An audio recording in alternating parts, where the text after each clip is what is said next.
رات کے 10 بجے ہیں۔ السلام علیکم، یہ ریڈیو پاکستان ہے۔ شہریار احمد سے خبریں سنیے۔ اہم خبروں کا خلاصہ۔ وزیر اعظم نے کہا ہے کہ چین پاکستان اقتصادی راہداری کے تحت شروع کیے گئے مختلف منصوبوں سے پاکستان میں نمایاں ترقی ہوئی ہے۔ وفاقی وزیر قانون نے کہا ہے کہ اسلام اور سکھ مت دونوں میں ہم آہنگی اور پر امن بقائے باہمی کا پیغام گہری جڑیں رکھتا ہے۔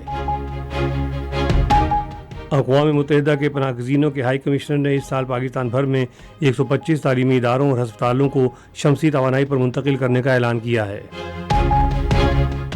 کانگریس رہنما راہل گاندھی نے کہا ہے کہ بھارتی عوام نہیں چاہتے کہ وزیر اعظم نریندر مودی ملک چلائے۔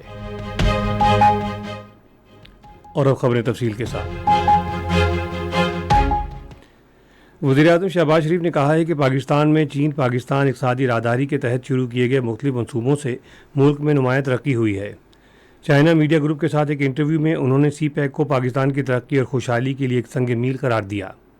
چینی صدر شی جن پنگ کی جانب سے شروع کیے گئے ایک راہداری ایک شاہراہ منصوبے کو تاریخی اقدام قرار دیتے ہوئے انہوں نے کہا کہ اس سے چینی قیادت کے ویژن کی عکاسی ہوتی ہے، کیونکہ دنیا میں ترقی اور خوشحالی کے لیے امن ناگزیر ہے۔ تھر کے کوئلے کے وسیع ذخائر کے حوالے سے بات کرتے ہوئے وزیر اعظم نے کہا کہ یہ وسیع خزانہ درآمدی ایندھن کے مقابلے میں سستی بجلی پیدا کرنے اور اربوں ڈالر بچانے میں مدد کر سکتا ہے۔ وزیر اعظم شہباز شریف نے آج چین کے شہر جینشن میں شینزن کی میونسپل کمیٹی کے پارٹی سیکرٹری اور گوئنگ ڈونگ صوبائی کمیٹی کے ڈپٹی پارٹی سیکرٹری مینگ فینلی سے ملاقات کی۔ وزیر اعظم نے کہا کہ پاکستان اور چین کے درمیان گہرے تعلقات مسلسل بات چیت، قیادت کی سطح پر مذاکرات، عوام کی سطح پر روابط، ثقافتی اور تعلیمی تبادلوں پر مشتمل ہیں۔ انہوں نے صوبہ گوئنگ ڈونگ کی جامع معاشی ترقی اور مثالی جدت کو سراہا۔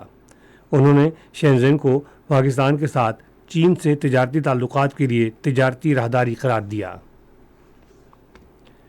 وزیر اعظم محمد شہباز شریف چین کے 5 روزہ سرکاری دورے کے پہلے مرحلے میں شینزن پہنچ گئے ہیں۔ ایئرپورٹ پہنچنے پر شینزن شہر کے نائب میئر لیو ہینگیاؤ، چین میں پاکستان کے سفیر خلیل ہاشمی، پاکستان میں چین کے سفیر جیانگ زورونگ اور چین کے دیگر اعلیٰ سطح کے عہدیداروں نے ان کا استقبال کیا۔ نائب وزیر اعظم اور وزیر خارجہ محمد اسحاق ڈار اور کابینہ کے دیگر سینئر وزراء عہدہ سنبھالنے کے بعد چین کے پہلے سرکاری دورے کے موقع پر وزیر اعظم کے ہمراہ ہیں۔ چین میں پاکستان کے سفیر خلیل ہاشمی نے کہا ہے کہ چینی کمپنیوں نے پاک چین کاروباری کانفرنس میں گہری دلچسپی ظاہر کی ہے۔ کانفرنس سے متعلق اپنی بریفنگ کے دوران سفیر نے کہا کہ تقریباً 700 چینی کمپنیوں نے کانفرنس میں شرکت کے لیے اندراج کرایا ہے۔ انہوں نے کہا کہ وزیر اعظم شہباز شریف کانفرنس کے ابتدائی سیشن سے کلیدی خطاب کریں گے۔ سفیر نے کہا کہ اس کانفرنس کا مقصد غیر ملکی سرمایہ کاری کو فروغ دینا ہے۔ خزانے اور محصولات کے وزیر مملکت علی پرویز ملک نے پاکستان میں معاشی ترقی کی رفتار جاری رکھنے اور غربت کے خاتمے کی ضرورت پر زور دیا ہے تاکہ ملک میں اجتماعی اور پائیدار شرح نمو کو یقینی بنایا جا سکے۔ آج اسلام آباد میں پارلیمانی کارروائی اور بجٹ عمل کے موضوع پر 2 روزہ ورکشاپ کی اختتامی تقریب سے خطاب کرتے ہوئے انہوں نے کہا کہ وزیر اعظم شہباز شریف اور ان کی ٹیم نے ملک کے مالیاتی طور پر دیوالیہ ہونے کے خطرے کو کامیابی سے ٹال دیا اور اب معیشت مستحکم ہو رہی ہے۔ انہوں نے کہا کہ غذائی اجناس کی قیمتوں میں اضافہ، حسابات جاریہ میں خسارہ اور پاکستانی روپے پر دباؤ میں حکومت کی دانشمندانہ پالیسیوں کی بدولت خاطر خواہ کمی ہوئی ہے۔ اقوام متحدہ کے ہائی کمشنر برائے پناہ گزین کے زیر اہتمام اس سال پاکستان بھر میں تعلیمی اداروں اور ہسپتالوں میں 125 سولر سسٹم نصب کیے جائیں گے۔ ایک پریس ریلیز میں پاکستان میں اقوام متحدہ کے ہائی کمشنر برائے پناہ گزین فلپا کینڈلر نے ملک میں توانائی کی بڑھتی ہوئی ضروریات کے پیش نظر آلودگی سے پاک توانائی ذرائع کے حصول کی ضرورت پر زور دیا۔ انہوں نے کہا کہ UNHCR بھی خیبر پختونخوا اور بلوچستان میں پناہ گزینوں کے دیہات میں گھروں میں 34,000 سے زائد سولر سسٹم تقسیم اور نصب کرے گا۔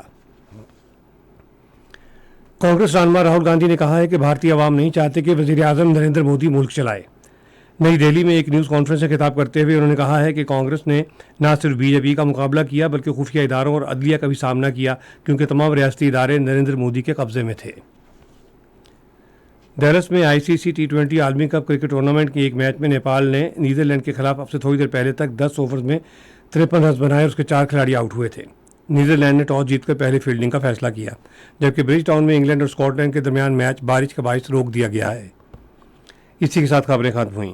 مزید خبروں اور تجزیوں کے لیے آئیے ہماری ویب سائٹ پر، پتہ ہے radio.gov.pk اور فیس بک کے link radio Pakistan news official پر براہ راست ویڈیو سٹریمنگ بھی ملاحظہ کیجیے۔